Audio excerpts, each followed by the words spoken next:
তুমি ছুঁতে চাইলে এমনি ভাবেই ছোবে, মায়ের মতো, কন্যার মতো। এই যে বাসে, ট্রেনে, রাস্তাঘাটে ভিড়ের ঠেলাঠেলিতে তুমি আমায় ছুঁয়ে দাও, তাতে আমার কোনো আপত্তি নেই। এমন তো কতবার হয়েছে, কত জনে কত ভাবে তাকিয়েছে, ছুঁয়েছে। একবার জানো কি হলো? তখন বয়সটা বেশ অল্প। কলকাতায় লোকাল ট্রেনে চেপেছি, একটাই মাত্র স্টেশন মাঝে, কিন্তু একেবারে চাপাচাপি ভিড়। কোনো রকমে ট্রেনে পা রাখতেই ট্রেন ছেড়ে দিল।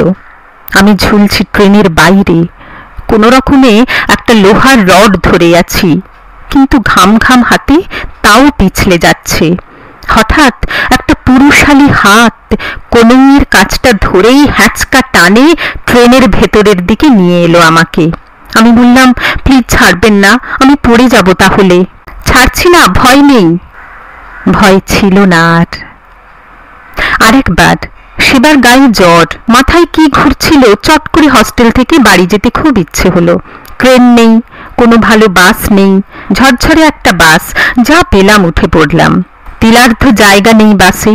আমি গায়ে জ্বর নিয়ে ঢুকছি দরজার কাছটায়। পিঠের ওপর হাত পড়ল। একজন গ্রাম্য বৃদ্ধ বললেন, বসবে মা, আমি দাঁড়াতে পারবো না, এই পাশটায় বসো কষ্ট করে। পাশে জায়গা ছিল না তেমন, আমার মাথা তোলারও ক্ষমতা ছিল না। রীতিমতো ওনার পায়ের ওপরে বসে পড়লাম। জানলার হাওয়া চোখে মুখে লাগলো। আহ, শান্তি। এরকম হয় কিন্তু রাস্তাঘাটে কেউ কেউ হাঁ করে তাকিয়ে দেখে, অস্বস্তি হয়, আমারও হয়, কিন্তু কখনো কখনো খুব ভালোও লাগে। একবার যেমন কোথাও যাচ্ছিলাম, বই পড়তে পড়তে বাসের মধ্যে ঘুমিয়ে পড়েছি। শেষ স্টপেজে এসে কন্ডাক্টর ডেকে তুলল। চেয়ে দেখলাম একটা গণ্ড গ্রাম, আর একটি ছেলে আমার দিকে অবাক চোখে তাকিয়ে আছে। আমি পাত্তা না দিয়ে বাস থেকে নেমে পড়লাম। বিকেল হয়ে এসেছিল। কন্ডাক্টর বলল, এরপর বাস আবার 2 ঘন্টা পর। একা একা দাঁড়িয়ে আছি, ভাবছি কি করব। দেখি পেছনে ওই ছেলেটিও এসেছে।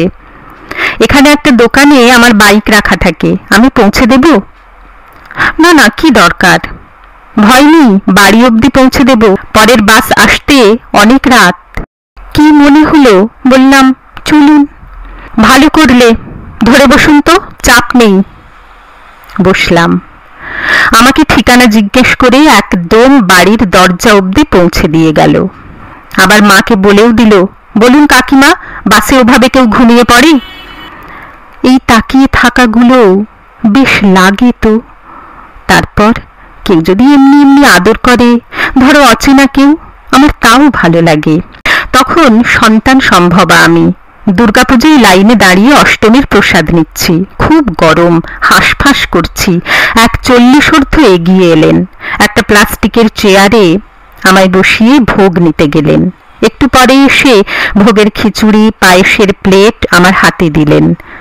যাবার সময় গালে আলতো ছুঁয়ে বললেন, এই অবস্থায় অত রোদে কেন দাঁড়ালে, মুখটা দেখো, মা দুর্গা যেন।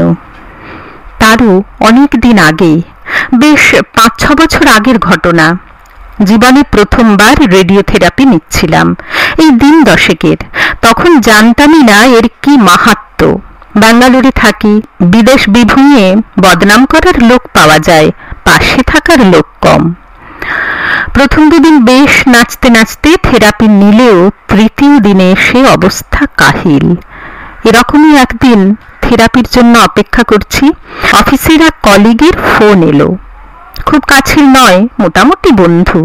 জিজ্ঞেস করলো কোথায় আছি। বললাম থেরাপি নিচ্ছি। আটকে উঠে বলল, রেডিও থেরাপি চলছে, বলনি একবার? হসপিটালের নাম জিজ্ঞেস করলো। সেদিন থেরাপি সেরে বাইরে এসে দেখি রিসেপশনে দাঁড়িয়ে আছে। মাথায় একটা চাঁটি মেরে বলল, আইডিয়া আছে কোনো কি হচ্ছে? এবার থেকে আমি আসবো সাথে, খবরদার আসবে না একা। সেদিন চোখের জলটা আর দেখতে দিইনি।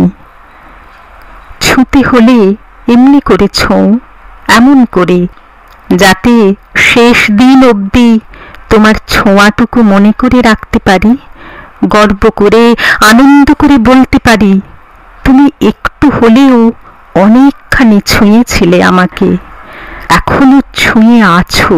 প্রত্যেকবার এমনি করে ছোঁও, সত্যি বলছি আমার ভালো লাগে, আমি কিচ্ছু মনে করি না।